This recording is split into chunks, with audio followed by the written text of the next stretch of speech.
पूरे भारत में कहीं भी कभी भी सबसे कम किराए पर बुक करें वन वे टैक्सी rahultravels.com पर।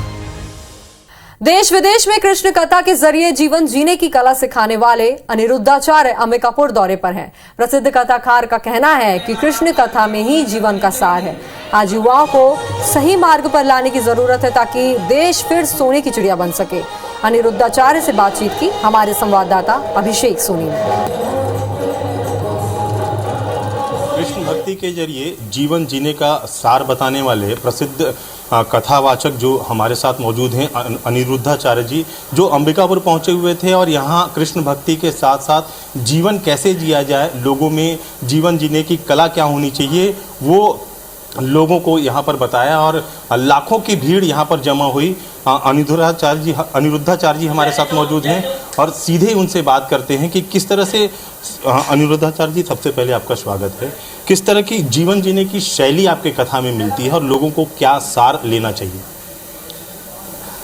आज की कथा में ही हमने बताया कि कैसे बच्चों को, जो युवा पीढ़ी भटक रही है, गलत रास्ते पर चले जाते हैं, उनको कैसे सही रास्ते पर आना है, किस प्रकार से अपने माँ बाप की आज्ञा का पालन करना है। पढ़ाई लिखाई के लिए जब माँ बाप उनको किसी बड़े शहर में भेजते हैं तो वो गलत रास्ते पर चले जाते हैं युवा। उनको सही रास्ते पर लाने का आज हमने प्रयास किया कथा के द्वारा, और समाज में दहेज जैसी दीमक को मिटाने का प्रयास किया है। सामाजिक जो बुराइयां हैं, जो हर गृहस्थ के जीवन में लगभग देखने को मिलती हैं, उन बुराइयों को मिटाने के लिए कथा में प्रयास रहता है और भगवत प्रेम, भगवत भक्ति बढ़े, लोग अपने संस्कृति, अपने संस्कारों को जाने, इस पर ही प्रकाश था और लोगों ने सीखा, समझा, सराहा। मान में आपकी लोकप्रियता न सिर्फ देश बल्कि विदेशों में भी है।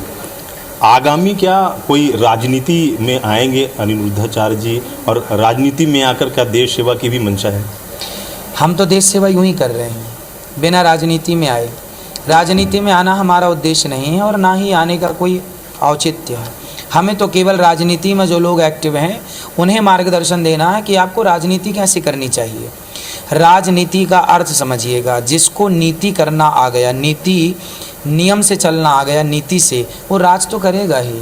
राजनीति कोई बड़ी बात नहीं। चाणक्य नीति में कहते हैं कि जो व्यक्ति नीति और नियत, यदि आपकी नियत और नीति अच्छी है तो राज्य आपके हाथ में ही रहेगा अखंड।